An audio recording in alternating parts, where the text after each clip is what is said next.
Hi, this is Rabbi Chaim Coffman. Welcome to our 159th installment of the Torah portion of the week. We are holding by Parshas Vayigash, another packed parsha. Speaks about Yosef opening up to the brothers, telling him he's Yosef. Says my father's still alive, and Yaakov comes down to Mitzrayim, brings everybody down to Egypt, etc. And he sees Yosef. So the Torah says, chapter 46,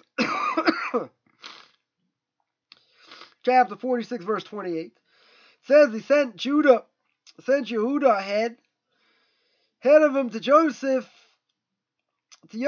to prepare ahead of him in Goshen. They arrived in the region of Goshen. So Yehuda goes ahead to the land of Goshen.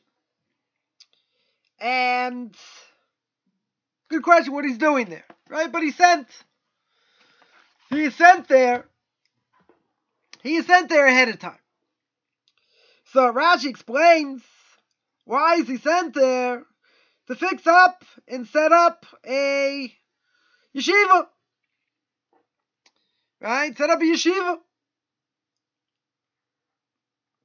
So one question is, why did they send Yehuda? Right? It says, Mori Rebbe, I ever go to Moshe Shlita, asked the question. And he says, well, Rashi says he set up a Beis Horah.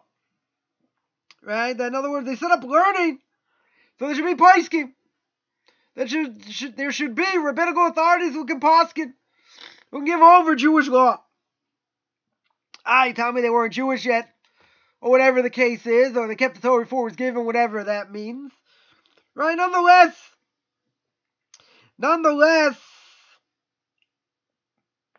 it's set up. Right? He's setting up a whole institution. So why specifically Yehuda? Because you need somebody's going to open such a thing. You need someone who's going to be strong. Someone who has Mesiras Nefesh, self-sacrifice. And Yehuda was like a king. Didn't care, was parades together, moving things around, doing different things. Because we already know he was willing to self-sacrifice, not even to put Joseph in the boar.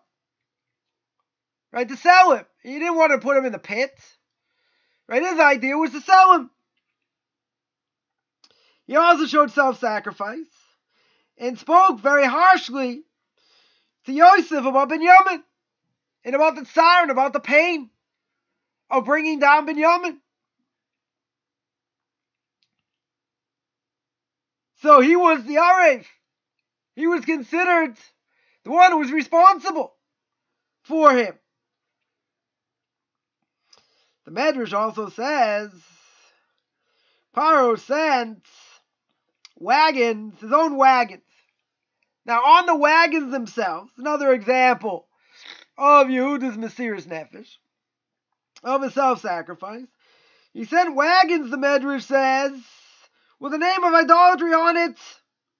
Or, sorry, not the name, but there was an idol on it. And Yehuda came and he burnt it. Now, that's pretty courageous. All right, Yosef is second in command. But here he comes and burns the thing. Right? So you learned from this that their Shevet of Yehuda burns idolatry. That's what they do. If there's idolatry, they'll get rid of it. They'll take care of it. Even though they were Pharaoh's personal ones, it didn't stop him. Right? There was engraved an idol. And Yehuda burnt it.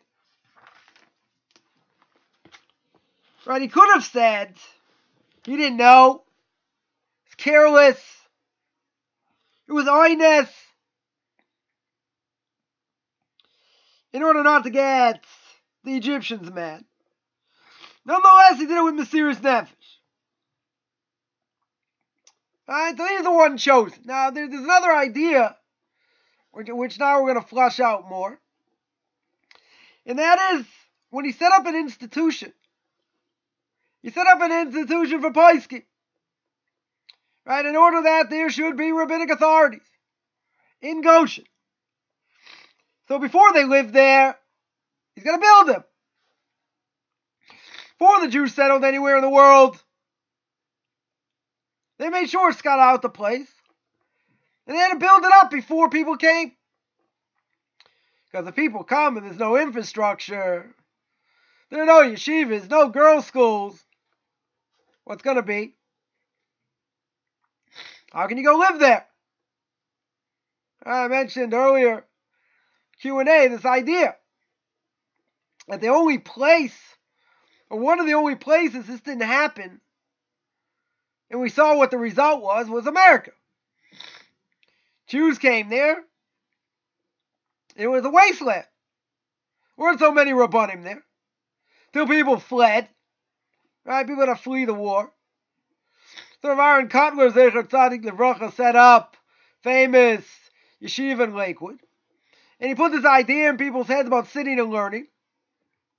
And they had girls' schools set up so women would marry people sitting and learning. And you had Rabbi Yaakov Kamenetsky, Zecher Tzadik Livracha, eventually came Torah V'das, right? And he was there.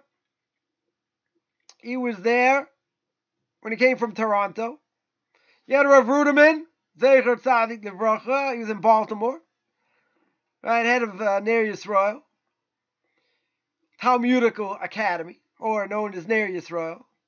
You had Rav Moshe Feinstein, Zecher Tzadik Livracha, Poisei Gador, great rabbi of the last generation, the Lower East Side, Tiferes Yerushalayim. That was his yeshiva. So it took a long time. It took years to build up, have students, etc. Right? It took many, many years. That's not the norm. Right? The norm is you go to a place that's set up. Once the place is already established, Jews can go there. If it's not established, unless you're Chabad, which I'm not going to get into, but unless you're Chabad, you go anywhere, even in the middle of nowhere. Thailand, Kathmandu, wherever. There is no Jewish community, right? But that's not the norm. Right? You see here from Yehuda. Yehuda, what did he have to do? Yehuda had to set up the infrastructure. And by setting up the infrastructure, the Jews can come. And they have a place to go. So he was sent to do it. Now, Mary points out about building a yeshiva. He says it's not enough for someone just to get money, just to raise money. You need a person who's willing to have tremendous self-sacrifice for the yeshiva itself, and to stand on all sides of spirituality, make sure there's nothing negative. There's no negative winds coming in, so to speak. And to guard that what they do all goes b'derech haTorah. In other words, everything that's done is done in the right way. It's done in the proper way. So you have to make sure there aren't bad elements. There aren't bad things in the yeshiva. It can ruin the whole yeshiva. So the self-sacrifice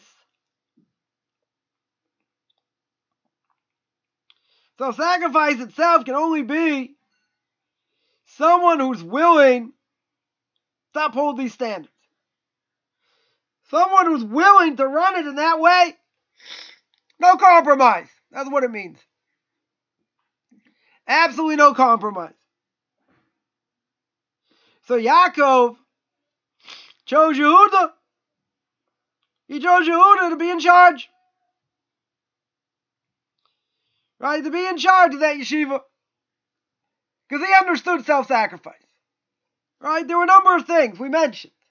Right? A number of things over here that show he was ready. That he was ready for self-sacrifice.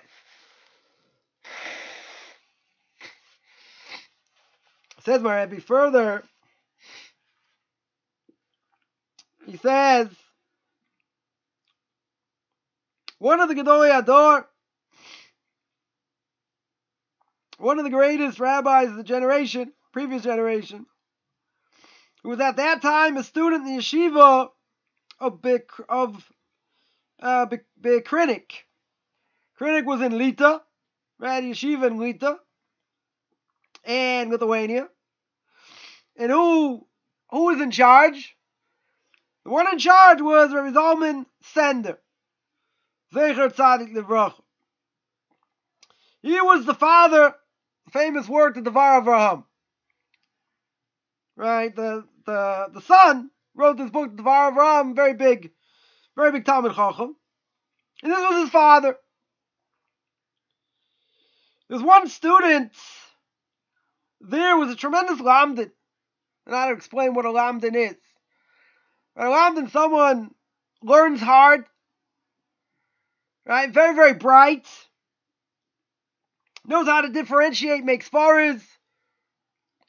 Right? Have high, lofty ideas, different parts of Talmud, this, that, connections, contradictions, whatever. There's one student, brilliant. Brilliant student. Problem was, he was a maskil. He got involved in the Enlightenment. The Renaissance. Some people say he had his eyes opened. He had an eye for secular things. In short, Zalman Sender wanted to send him out. Wanted to throw him out. Now, he would have been justified if he wasn't willing to change. Maybe give an opportunity to change. But he wasn't willing to change. He still was interested in this. It's going to have a bad influence. So what do? He organized many students. And they told him, don't get rid of him. Don't throw him out. But he thought that it would have a bad influence. So he didn't want to listen to them. So he sent a telegram to ask Rabbi Chaim Brisker. To ask Rabbi Chaim Brisker. Zecher Tzadik Livracha. He asked him what to do. And he said in 3 specific words. Sagor et ha-yeshiva. Shut down the yeshiva. Don't throw him out, just shut it down. Imagine you built this yeshiva. 30 students, 40 students, 50 students. You got one bad egg. Better to shut down the yeshiva than throw out one bad egg. And what did he do? Shut it down. And it was an unbelievable thing. Maybe says that this yeshiva was so well known, so many years, it just shut down, no reason. But there is a reason. Even though there's one bad egg, you don't throw them out. You shut down the whole place. Now, not so simple. Someone causing damage, you got to see if you can work with them. If you can't work with them, you have to find them a place that is going to be suitable. You can't just throw them on the street. Rabbi Chaim says by Trotsky, that's what happened. They threw him out when he was a kid and became who he became. Look how many people were killed because of communism. And they tell the story. Rabbi continues. But Rav Chaim of Volozhin. Rav Chaim of Volozhin wanted to open a yeshiva. And he had tremendous hislavis. What's hislavis? Fire. A bren. He had a lot of fire to want to do this. He's all excited to want to open a yeshiva. And he went to see his Rebbe, the Gra, Elijah Vilna, Zecher Tzadik Livracha. And he told him he wanted to open a yeshiva. He's all excited and this and that. And the Gaon was quiet. And he was prevented from doing it. Right? He saw it wasn't the right time. After a certain amount of time, he came again and he asked the Gra, what should he do? And the Gra answered, yeah, now's the time. Now's the time. Get ready, do it, organize it. You're the man. I don't think that's what the Gra said, but you're the man. Go do it. So what happened? What changed? First time he went, he's all excited, he's jumping up and down. Goin's like, yeah, hold off a little bit. Next time he comes in, Goin says, yeah, great idea. What happened? So the Gra explained, someone who wants to open up a yeshiva can't have any negiyas. Right? You can't have any biases over here. In other words, if you're too entrenched in the idea, and you have too many biases, you don't see straight, it's not going to be successful. Right? You have to be led only by pure Torah and fear of God. You can't have any other motives for opening up a yeshiva. All the more so, you can't have any personal things in it. You can't have any personal motives in it.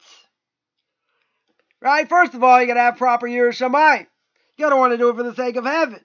Not only that, but you can have a personal interest. So he said, when I saw you and you came in the first time, you were jumping up and down, bouncing off the walls, my terminology. And he was worried maybe you got some ulterior motive. Maybe something else going on.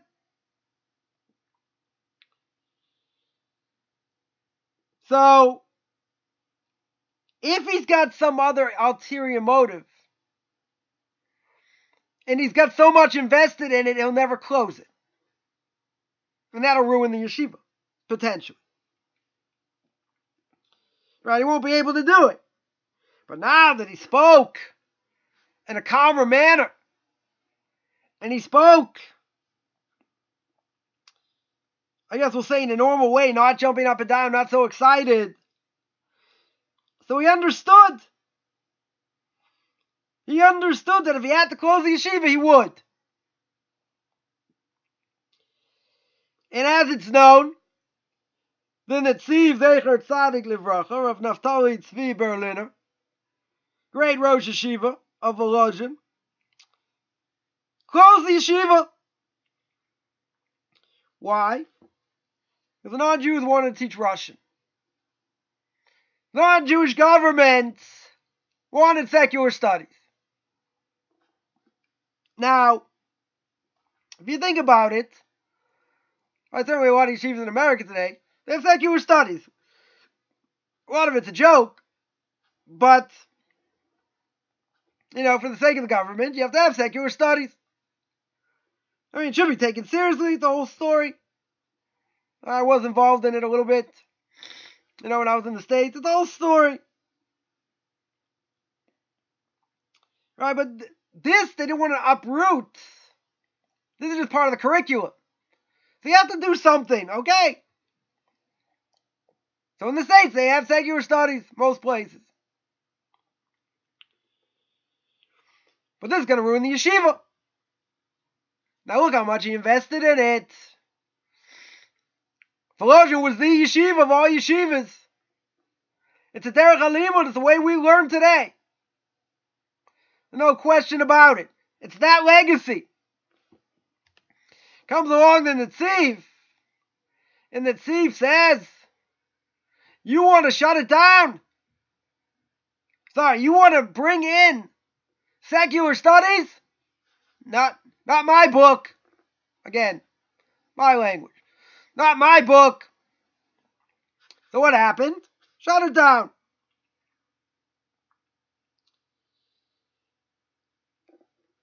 Comes along Moshe Schneider, Zecher Sadik Levracha.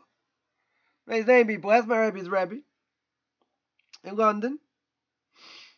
And instead it happened, there was a student, tremendous lamdin, unbelievable knowledge, unbelievable hasmada, and unbelievable strength, continuity, fastidiousness. But he didn't have fear of heaven. He didn't come to daven on a regular basis. Kind of hard to understand. Guy learns and he learns and he learns. How do you not come to pray?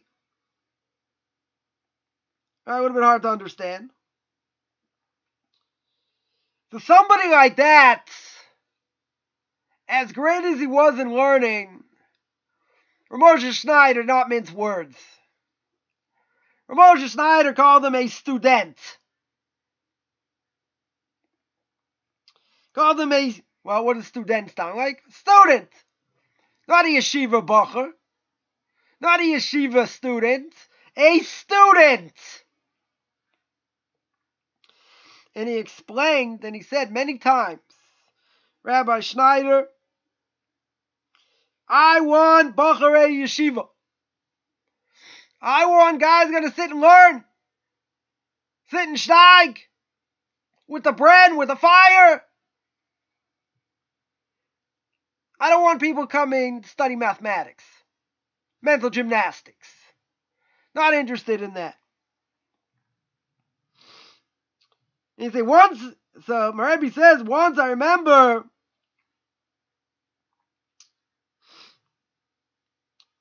he said, I don't need studentim. What a knock. He said, I want bacharim. I want proper yeshiva students. I don't want students. I don't want academics.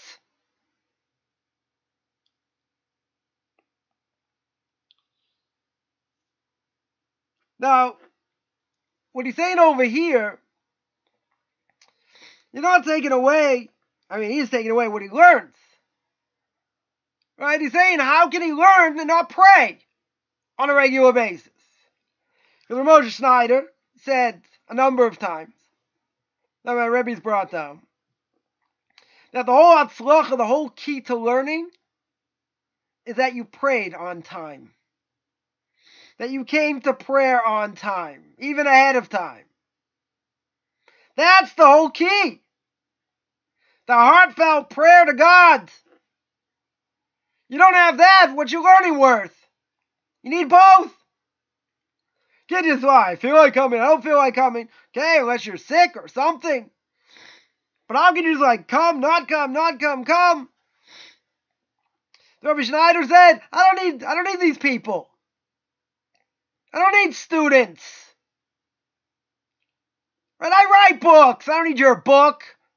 I write books. What do I need students for? I need little academic trolls running around under my name? I don't think so.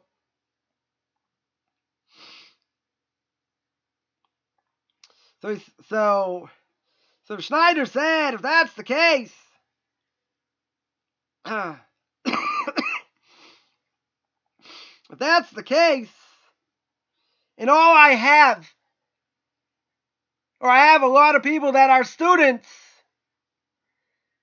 and not yeshiva bachrim, he said, immediately I'll close the yeshiva.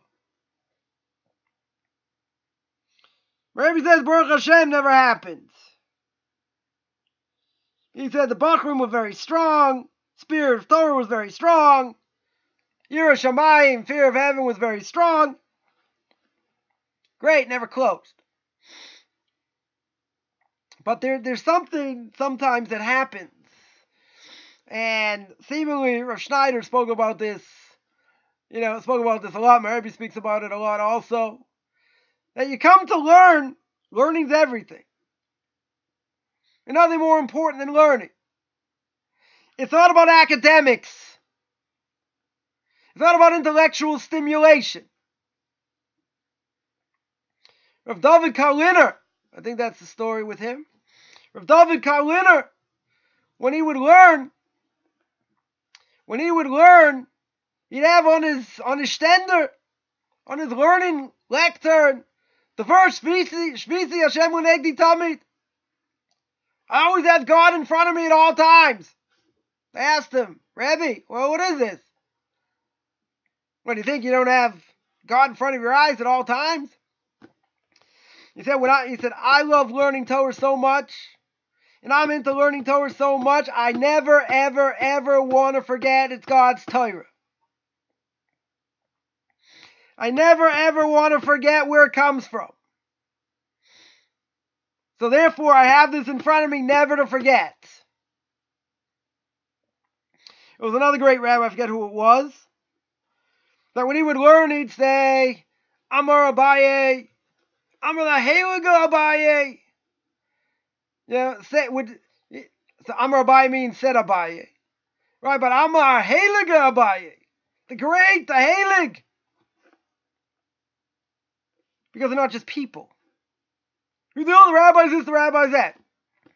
Yeah, so we know how oral law works. And how it's passed down and all that. But these people didn't want to forget. They didn't want to say it's just intellectual stimulation. Because intellectual stimulation is not learning. You're gaining something. Nobody says you're not gaining. You're gaining knowledge. You're gaining a way how to think, how to analyze. No question about that. But what about the Yirah Shamayim? What about the fear of heaven?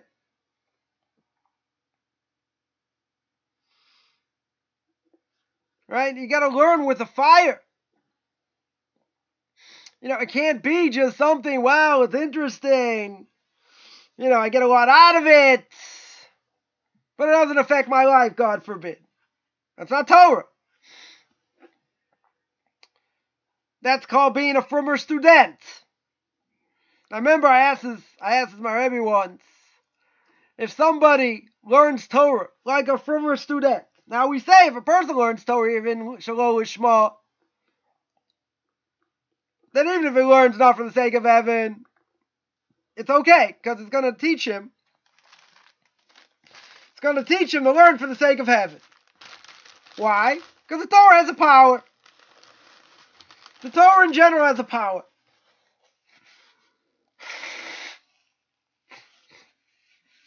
And that power influences a person.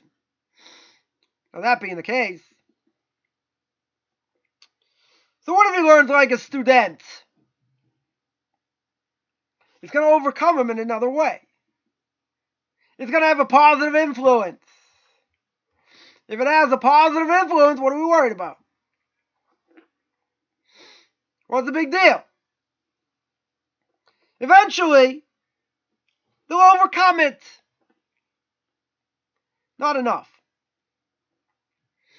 Seemingly not enough. So as my Rebbe once, somebody learns like this. They learn like this ultra-Orthodox academic or student, whatever you want to call it. Does he get the merits of Talmud Torah? Does he get the merit of learning Torah? If it's just for intellectual stimulation. We say before the Shema, Lilmod, Lamed, Lishmor, V'lasos.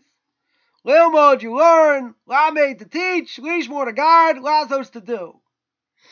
If you're not doing it for the sake, for the sake of changing, or for the sake of wanting to be better, or any of that, then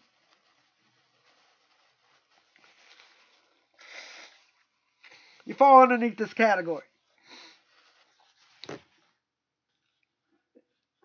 So I asked him, If you fall underneath this category, they get the merit or not.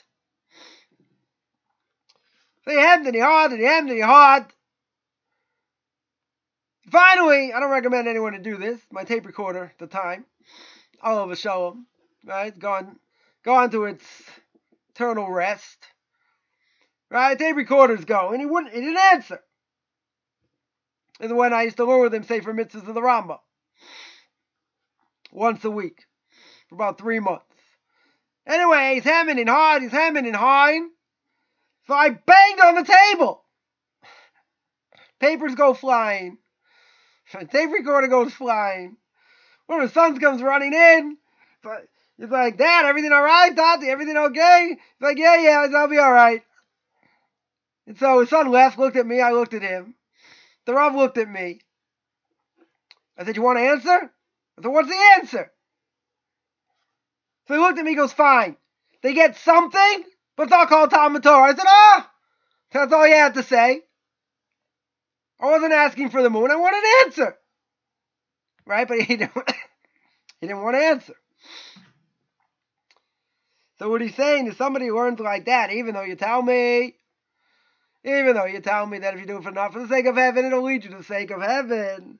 If someone has the status of a frommer student, he doesn't get the mitzvah of Talmud Torah. He gets something. I don't know what he gets. Crumb? Morsel? I don't know. A hoodsie? Anyone know what a hoodsie is? Right, I grew up in Boston. Anyone grew up in Boston will know what a hoodsie is. Right, it was a small thing made by Hood. Right, it was in a small cup, half chocolate, half vanilla ice cream. Right, you have this wooden plastic thing, and you would eat it. Right, so why they call it a hoodsie? Because it was made by Hood. That was the company. Right, it was a Hood company. So they called it a hoodsie. So what are you going to do? Give him a hoodsie? Some of you appreciate that. What are you going to do? Give him a hoodsie? You know, he learned so well, very nice.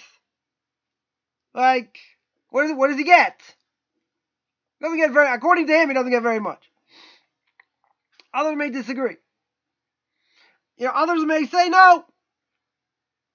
Even if he's doing it for the wrong reason, he'll still get the merit. Might not be all the merit, but he'll get the merit. Minimal level, whatever. So Moshe Snyder said you need 2 things. Right? This goes for business also. Right? Anyone involved in business, even if you're not sitting and learning. Right? What's the success? Prayer. That's a success.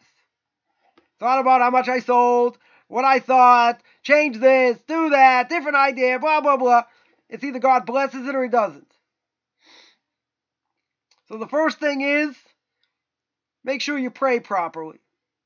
Make sure you have fixed times for learning. If you're learning, prayer is crucial. You know, prayer is something that always needs to be strengthened. Right? It's a big issue today. It's been a big issue for a while. But, you know, in either case over here, someone who runs any institution, the self-sacrifice you have to have, we see, by Rabbi Chaim Coffman and others, is you have to know when it's time to shut it down. You can't be so involved, you know, and have so many biases, for whatever reason. They may be all for the sake of heaven, not saying not. But even if it is, you have to know, and you have to be cool-headed enough to realize you might have to shut it down. And you have to be okay with that. Because if you're headstrong and you're willing to do whatever it takes to keep it going, you're finished. And the reason is because if you have to give in to the authorities, and they're going to put in a ruach, a spirit that's going to bring down the level, that's going to ruin things, secular studies, whatever, or whatever, you know, curriculum. You know, you see what's going on in England now. You know, teaching abomination in yeshivas. and how they're going to get around it. I mean, you can't teach it, obviously. They may shut it down, whatever. See? Got to be willing to shut it down and leave. It's a hard thing. It's a big nisayon. It's a very big test. But, it's interesting. The Muslims are not going to touch with this. Because they touch the Muslims, they'll set the whole city on fire. That they don't want to deal with. They know the Jews are much softer. It's a big decree. Huge decree. So anyone who runs any institution, these are ideas for life. You got to be willing to say, I'm not doing this. You got to have the guts. You got to have the wherewithal. Doesn't matter how much money you put in. Doesn't matter how much land. Doesn't matter how big the building. Doesn't matter the prestige. Right? Just like the Yeshivah of a critic. In Lithuania. One bad student, Rabbi Chaim Brisker said, shut it down. Huge name. Yeshiva was well known in the Orthodox world. And that's exactly what he did. Shut it down. Rather than expel somebody. Okay, you need big shoulders. You need to be a big Baal Patachon also. Right? A big believer.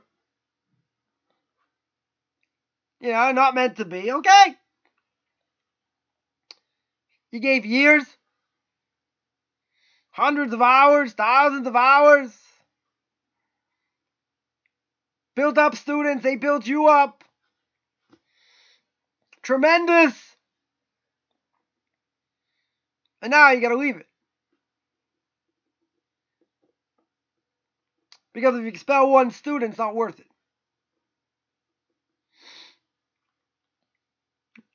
No idea who these people are. These Torah giants, the shoulders that they had. So running any institution, as we see, you got to have a tremendous amount of Mesiras Nefesh. Tremendous amount of self-sacrifice. Right? Without it, you won't succeed. Any biases? Any ulterior motives? Not going to go. Because the person has to realize that you may have to just shut it down. And if you're too much invested, you gave up so much time, so much of your life, and now you have to let it go, you're not going to be so willing to let it go. It's going to be very hard for you to let it go.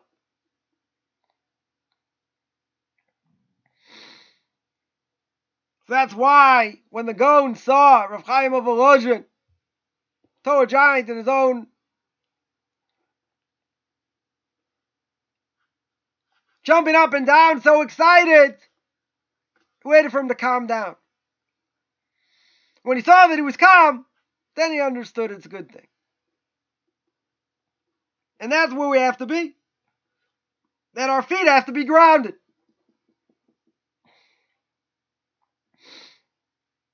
Even if it's hard, and even if you gave over so much of your life, so much of your time, so much of your effort,